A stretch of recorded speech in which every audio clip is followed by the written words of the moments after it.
Do do do do do do do do do do do do do do do do do do.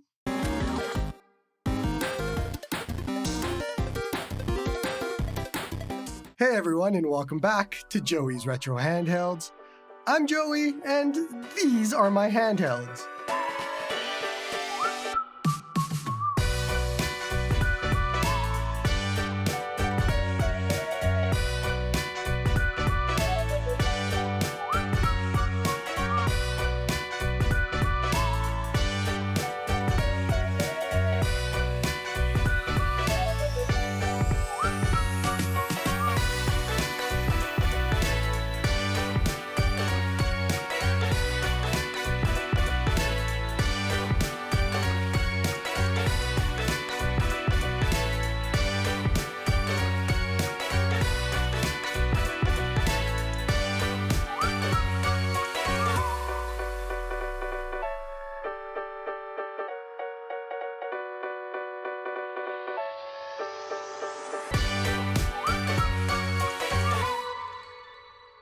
That's it. It's another year in the bags, and I think this year probably had the most amount of handhelds, in our little niche at least, that have been released. There are clones, and then there's clones of clones, and there's clones of clones of clones.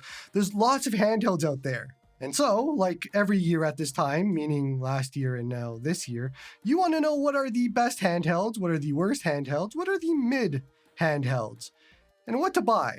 And that's what today is. So welcome to my 2024 Handheld of the Year Extravaganza Extraordinaire video. So this is going to be anything and everything that I personally reviewed in 2024 that came out in 2024. And we'll talk about any devices that I maybe missed, things like that. But this is going to be a long video by my standards at least, so just strap in. Okay, and so like last year, these are my personal rankings of these devices. I wouldn't take it too seriously. I wouldn't get mad if your device isn't high on the list. Enjoy your device. Doesn't matter what I think. It's just my ranking. I'm sure your rankings will be different than mine. Everybody has different opinions. It's great that way. Now, some of you will get offended, and that's a risk that I'm willing to take, so be offended if you want, but it's part of being a reviewer to have the balls to tell you that a device is maybe not good, maybe not worth your money, maybe you should buy something else. It's one of the things that makes you a reviewer instead of a marketer. Okay, and so first up, we're going to jump into honorable mentions. And these are devices that did not release in 2024, but maybe I discovered them in 2024 or I liked them in 2024, and we'll get into it. First up, the Retroid Pocket 2S Metal Edition. This actually ended up being better than the plastic one, which was surprising to me. I swapped out the boring black buttons for Skittle buttons, and it just looks so much better. Honestly, I love the 2S. It is fantastic. The metal is even better. But I am still mad at all of you that voted for this gunmetal color, because none of you bought this besides me. It would have been really cool to have any of the other color options besides gunmetal, but the 2S metal is still awesome, even despite the color. The Ayaneo Pocket Air is up next, and I did a video on this for you to keep an eye out for it in the used market. That was earlier this year, and I think at this point you could probably safely ignore the Ayaneo Pocket Air and just grab a Retroid Pocket 5. I think it's a better choice. But the Air at that time was a great option. However, the main problem is, like most of Ayaneo products, it was too expensive at launch for what it was. And also, the Odin 2 had just been announced, and that was significantly better for pretty much the exact same price. The Air, however, is still great, and I think if you can grab it at under $200 or so US dollars now, maybe closer to that $160 mark, you definitely should.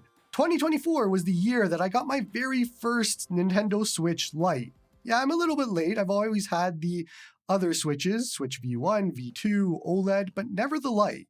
This is actually pre-modded. I bought it off AliExpress for $190 US dollars, pre-modded. It was insane. That's an absolute steal in my books. The store and the item doesn't exist anymore, unfortunately, so I can't share it, or I would. They might still have some somewhere on AliExpress, but I actually love this device. It is so much better than the full-size Switch, and I can't wait for Taki's OLED and HDMI mod to arrive so I can make this even better. Personally, I'm going with the Extreme Rate Blue shell, which of course, blue, you know.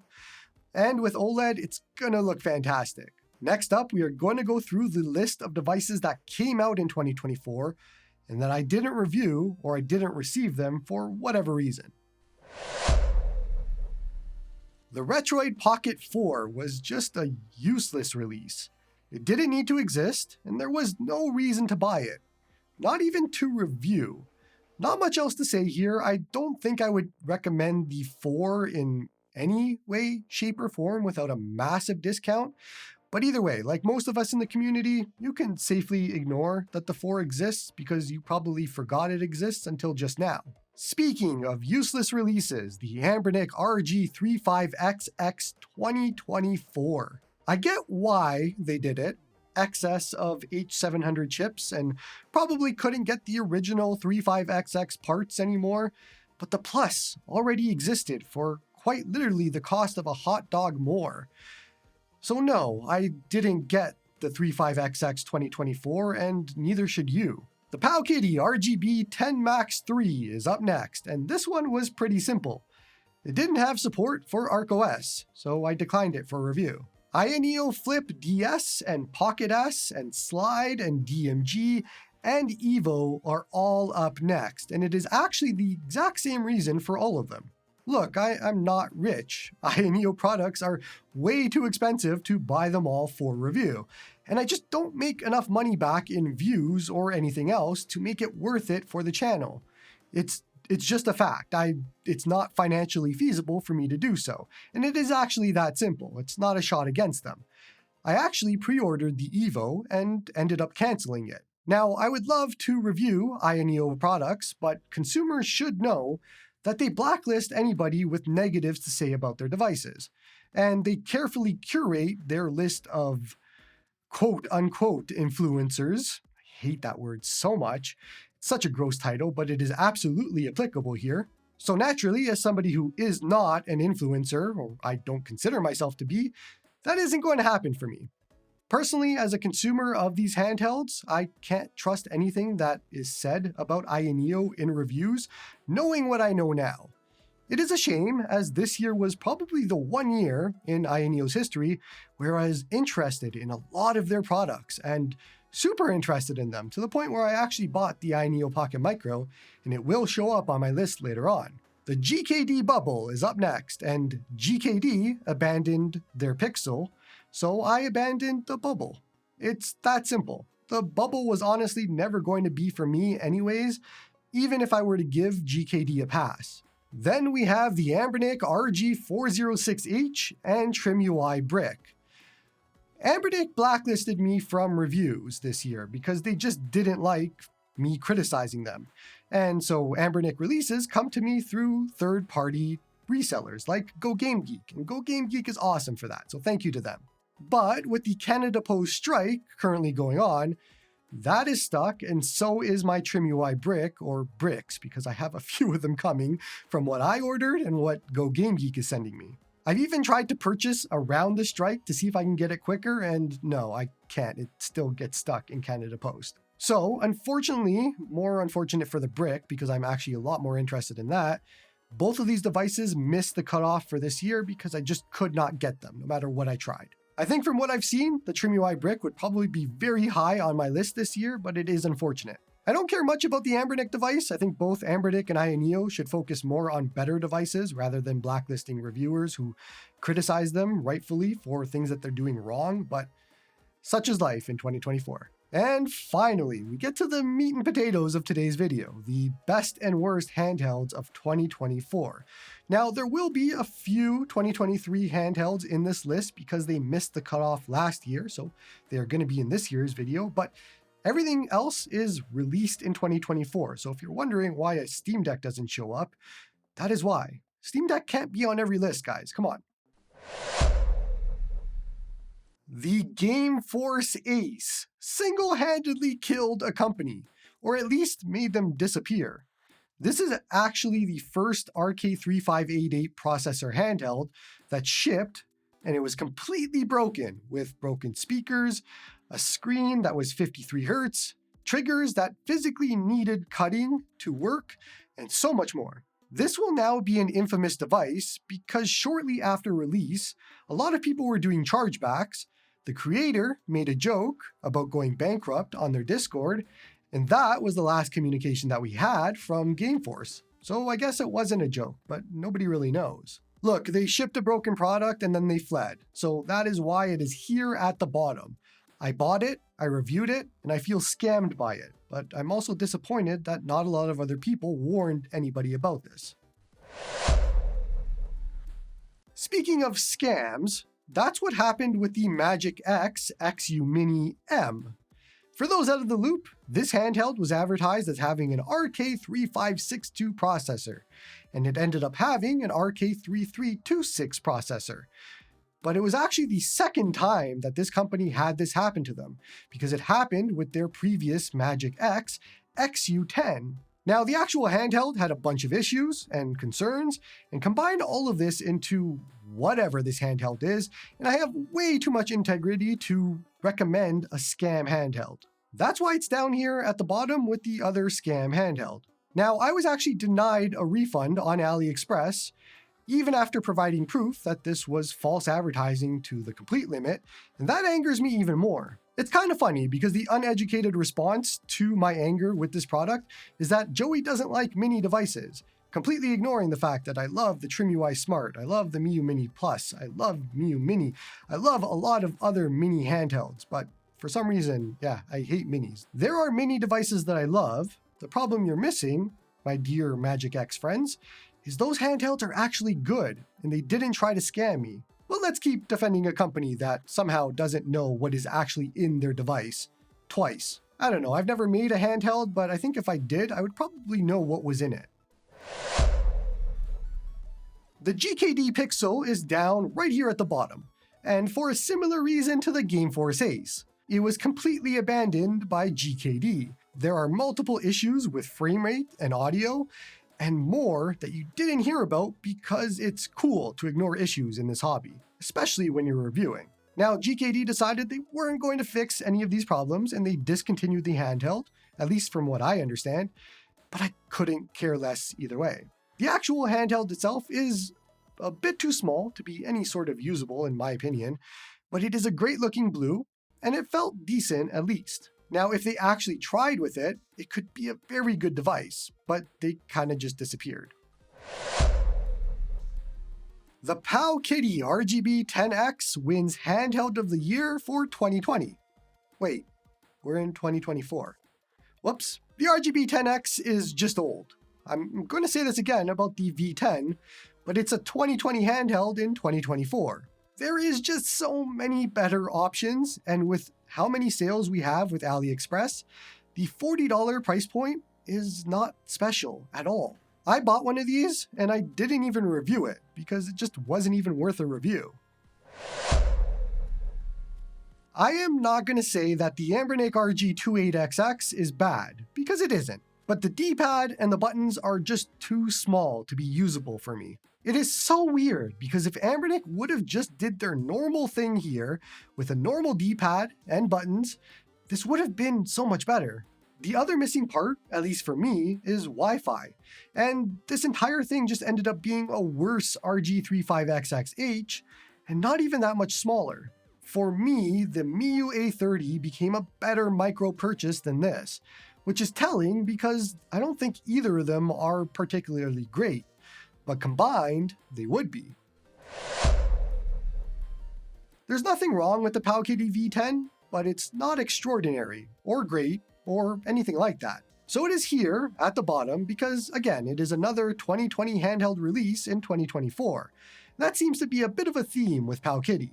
However, it is still the cheapest way to play Game Boy Advance without black bars, although you'll have massive black bezels instead, which is worse. Now, if this had a better chip and Wi-Fi, I would be a lot more interested in it, but as is, it is kind of a throwaway. It is a stocking stuffer that you give to people you hate. Speaking of mediocre, the Powkiddy RGB20 Pro is surprisingly alright. It's right smack in the middle of okay on the meter, between bad and good. The form factor is surprisingly decently comfortable. The buttons and the D-pad are pretty good as well. But the main selling point is the 3.2-inch 1024 by 768 HD screen. The rest of the device is not really spectacular, and so it isn't really something that stands out or does anything besides the weird design. I think the one thing that everybody wants from this device is for that screen to be used in other better devices. The ZPG A1 Unicorn had the unfortunate timing of coming out after Anbernic's RG Cube, and at not enough of a discount over it to make it worth a purchase. The RG Cube really ate its lunch, and it was extremely difficult to recommend the Unicorn, especially with its mouse click buttons, worse software, and overall worse device just compared to the Cube. However, the device did ship functionally, not broken, and so ZPG should at least be commended for that, and I actually look forward to their next devices just based on that alone. It might not be the device for me, but massive points to ZPG for doing what most of these companies just can't even do, and that's shipping a functional product. The Miyoo A30 had a lot of ups and downs this year, and it was tough to pin down where I should put it on this list. It launched in an awful, broken state, and then, as usual, the community saved it, thanks to Spruce OS, and now it is a good micro purchase, especially since it's at like $30 and under compared to $50 when it launched. I'm not going to sit here and say it's great, because it isn't. Miyoo really screwed up with hardware decisions here, but they were thoughtful enough to at least include Wi-Fi, which instantly makes this my favorite of the cheap micro devices. But it's down here on the list because of the initial launch, and because Miyoo did nothing to actually help this device. The community did. I think it's actually a decent device nowadays, but it's a perfect example, again, of just praising mediocrity instead of pushing for better, which the community should always be doing. Saving devices like this sends the wrong message, I think. Yeah, the Retroid Pocket 4 Pro came out this year. It was a special year for Retroid. Look, many of you might see this position and hate me for it, but the Retroid Pocket 4 Pro did nothing for me, despite the fact that I think it's a fine handheld if you can adjust to it ergonomically. To me, it has one of the worst ergonomics of any handheld, and I said the same about the previous Retroid Pocket 3 Plus. The rest of the handheld was great at the time for the most part, and it was the best sub $200 handheld, but for me, it required using a grip, and that's just not good enough. Thankfully, the Retroid Pocket 5 solved all of this, and you'll see how much I like that one by where it's ranked today. I don't have much love for the Anbernic RG Cube.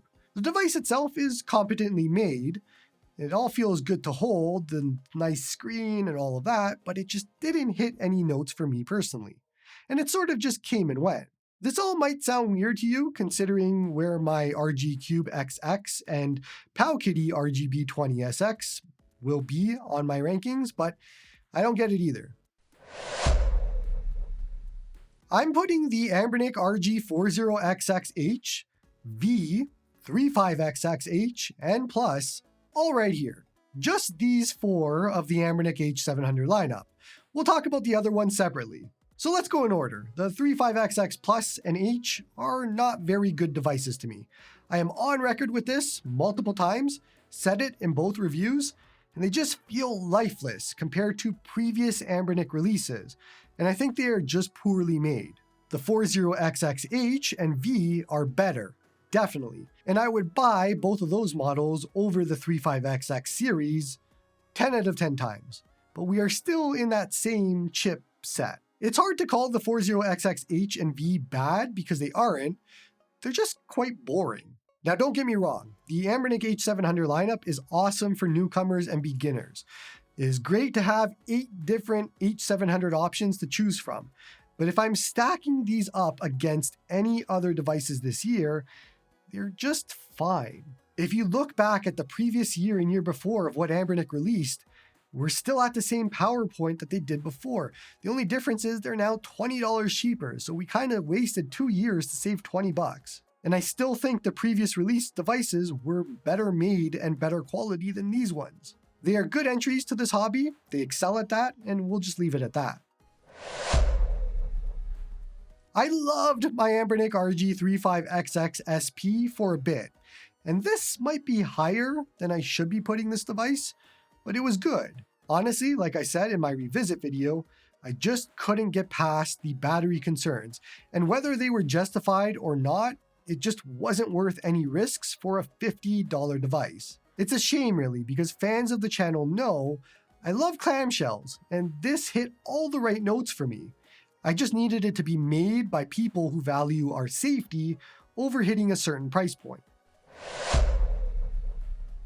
I know a lot of you forgot about the Powkiddy RGB20SX, but I didn't. I really like the RGB20SX a lot more than the RGB30, but I also didn't use it as much as maybe I wanted to, or I should have. The CubeXX has sort of replaced this for me going forward, but I still consider it probably one of the better handhelds that Powkiddy has made. Powkiddy has a lot that they have to work on for future releases, and we've talked about that already. Their parts all feel dated, and they're still using RK3566s and all of that sort of thing, but the SX to me felt like they actually put effort in, and it showed. The MSI Claw is an interesting device. At launch, it was horrible and awful, something that never should have released in that state. But it had good parts too. It was comfortable, the software was decent, and I liked the auto TDP function being incorporated. This was Intel trying to be competitive, and I think that's good for competition. Over the months, it's gotten better, but it's still not great, and the Ally X has basically killed it off, especially at the high price that the Claw released at, but I would love to see a Claw 2 with improvements. Somehow, someway, I am still in the Claw's corner here. Alright, so we've gotten here. The top 10 of 2024. Let's go. For some reason, the 2024 version of the GPD Win 4 connected with me a lot more than the 2023 version that I reviewed. I think I definitely understood it a lot more a second go around, and I could see why people like it now. I think my main complaints though are still the same. It gets really hot on one side, it's not super comfortable, and I just don't see the benefit of the keyboard most of the time. However, overall the GPD Win 4 2024 is pretty solid. Just hoping that next year's release upgrades the screen to 120Hz and maybe finds a way to improve the comfort and the heat and a few other things.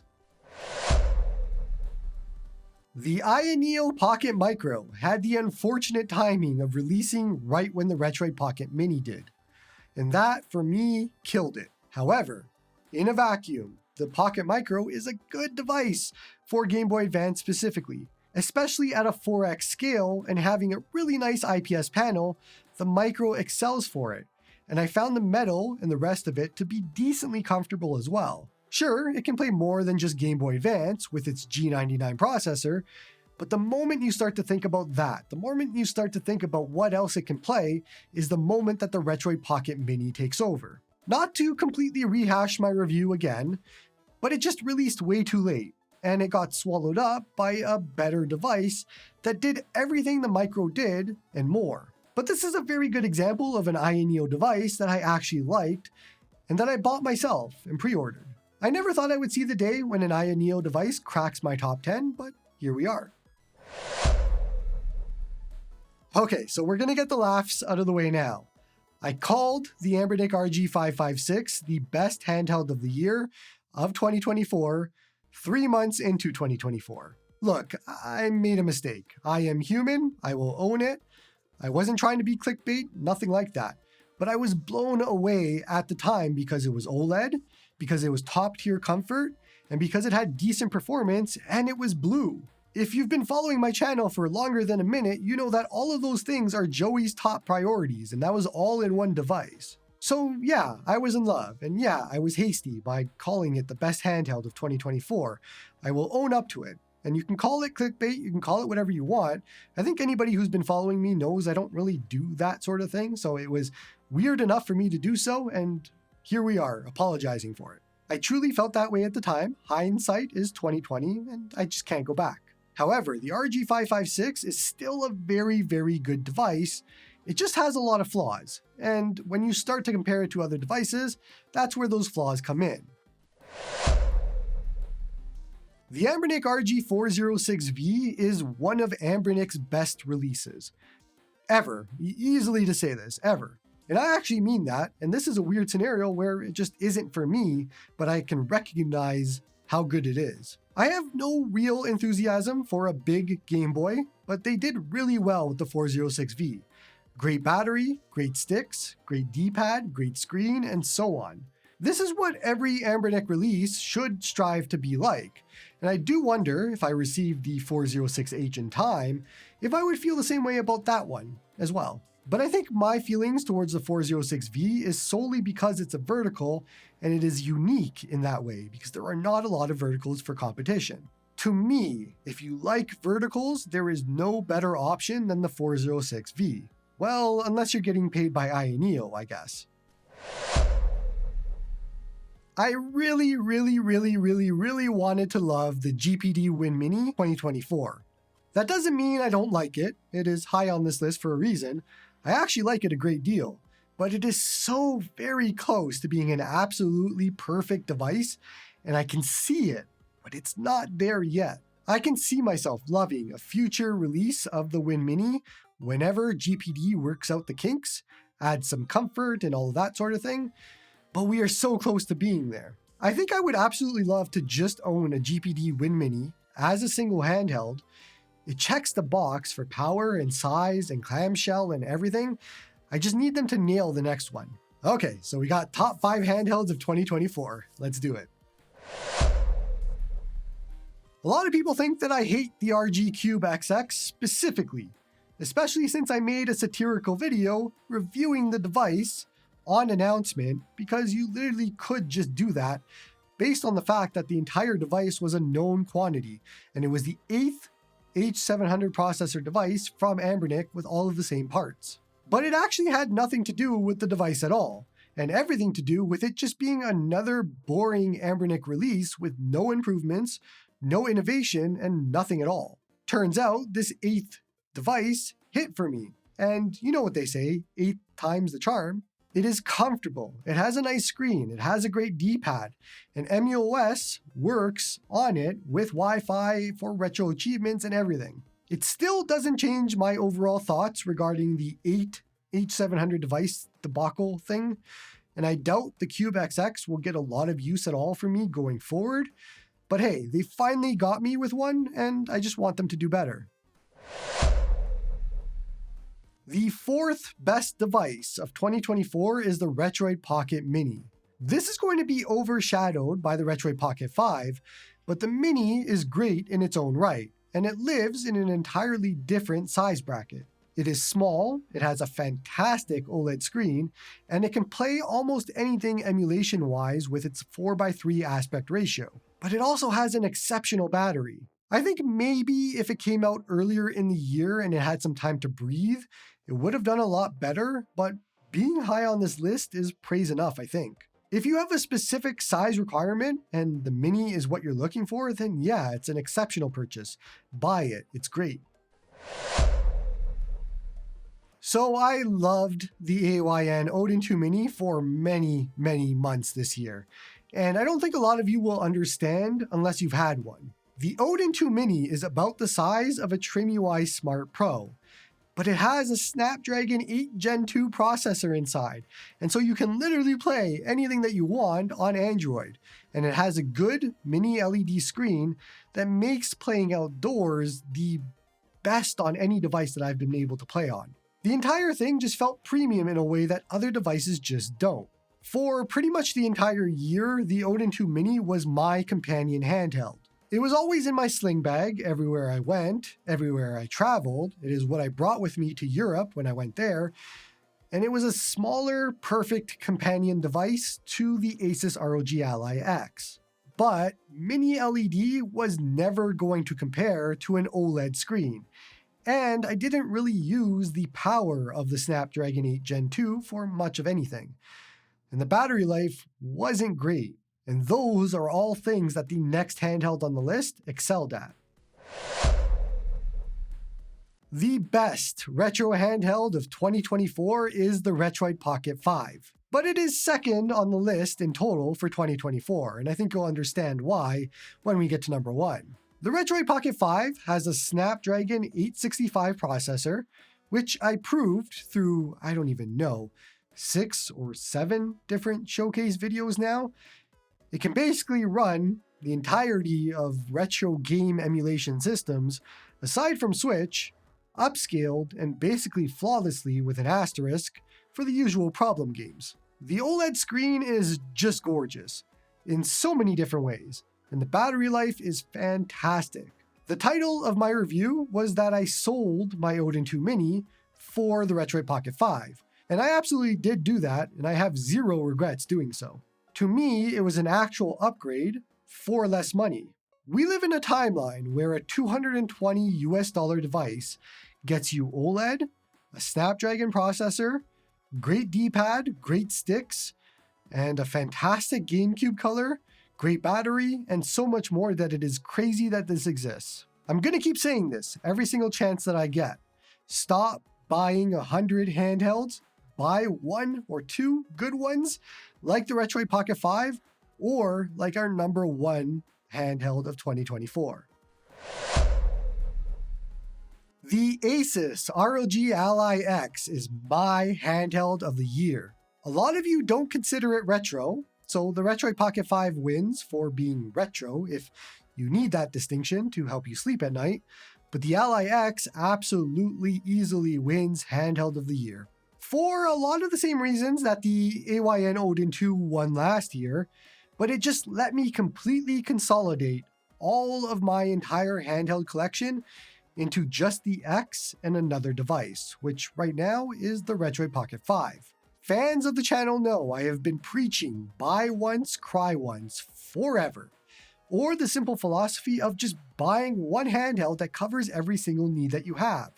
And the X is absolutely 100% that. Seriously, just stop buying so many handhelds. This isn't Pokemon, you don't need them all. They are cheap Chinese products, there's nothing special here. But the Ally X is just a one and done beast. PC games, emulation, a full-blown computer, eGPU support, and so much more. The X does everything that you want it to do, and with an 80 watt-hour battery, it lasts a very long time. I don't know what the Ally 2 will look like or what they're going to do there, but if this is what they have to improve on, I cannot wait to see what that looks like. To me, there is no other better handheld this year than the X. Nothing beats the X. So that is my list of best and worst handhelds of 2024. And I think it's important to rank every single device because it is important for viewers and consumers to know what you shouldn't buy along with what you should buy and see that distinction. Sometimes that leads you to being blacklisted, but for a $50 US device, I'm not going to sell my soul. Maybe offer me a car or something and then we'll talk, but no. YouTube is full enough of that kind of stuff that I don't want to be that way. Now, you're probably curious what this is in front of me, and this is from a previous video where I mentioned that I have a coffee table full of devices. These 6 devices specifically. And that basically means that this sits on my coffee table for ease of use, ease of grab, because these are my favorite devices to use all the time. And so, naturally, we have my Nintendo 3DS. This is the new 3DS, probably my favorite handheld design out of any of them because of the Blastoise front cover. But obviously I use this for Nintendo 3DS, of course. Then we have the Anbernic RG CubeXX, which is a new development that just made its way to my coffee table. And I don't know, it might stay here, it might not. I've actually been having a ton of fun with this one. Just, it's super comfortable, it's easy to use, all that sort of thing, and MUOS is awesome. But I don't know how long it'll stay on this coffee table. It is here for now, though. The Analog Pocket still survives on my coffee table, and I don't know who's gonna agree with me on this one. This is still a fantastic handheld. There is no way I could look at any other Game Boy clone, like the FP-GBC, and consider it anywhere near what this does, especially on the screen and the sound. The screen is still probably the best screen out of any retro handheld that I've seen. And I love it. It is a great device. I love having it. I love playing it. It will always be on my shelf for as long as I can think of. The beautiful Retroid Pocket 5 GameCube edition is next. And we've talked a lot about the Retroid Pocket 5. I love this thing. It is beautiful. I think the only thing that could make me not want the 5 is a Flip 2, if that ever comes out. But I mean, the colors are beautiful. The OLED screen is beautiful. It plays, for me, everything up to and including PlayStation Portable. The rest is all done on the X, which we'll talk about. But it is, yeah, fantastic handheld. I love this thing. Remember how I keep saying Switch emulation is a meme? Well, it's a Switch. It's the Switch Lite. It's the Pokemon version. Again, I am waiting for that Taki OLED HDMI mod to swap this, but right now, this lives on my coffee table because I want to play Switch games. I'm going to use a Switch. I don't know why I would use anything else to do it when Switch exists. And so we come to the ASUS ROG Ally X that is up last. And as much as I love the Retroid Pocket 5, I love the X even more. It is so great. So great. It is super comfortable. It is very powerful. It has great battery life. This is an easy, always stay on my coffee table device until they improve upon it, until they make changes and make it better and all that sort of thing. But yeah, no, easy. 100%. Ally X. Beautiful. Love it. And so there we go. 6 devices. Besides the ones behind me, that is all the devices I own. That's all I got. Everything else is gone. So if you were wondering why I preach minimalism, I wouldn't even have these devices if I didn't want a cool looking back shot for all of my stuff. But these would be the 6 that I would always have on me. And as of right now, that's all I need. If I wanted to consolidate, I would probably only have about 3 of these. That's it. Minimalism is the key. You don't need to buy so many of these different handhelds. They all do the same thing. Just stick with 1, 2, or 3 and enjoy them. That is all I have for today's video. I hope you enjoy it. It is my end of the year wrap-up video. Best of 2024. Longer than I expected, but I'm allowed 1 long video a year, I think. Check out all of my links in the description to follow me around the world, to support me, and all of that fun stuff, as well as to find reviews and purchase links for all of the handhelds that I talked about today. And that's going to be it for this one. Thank you all for watching.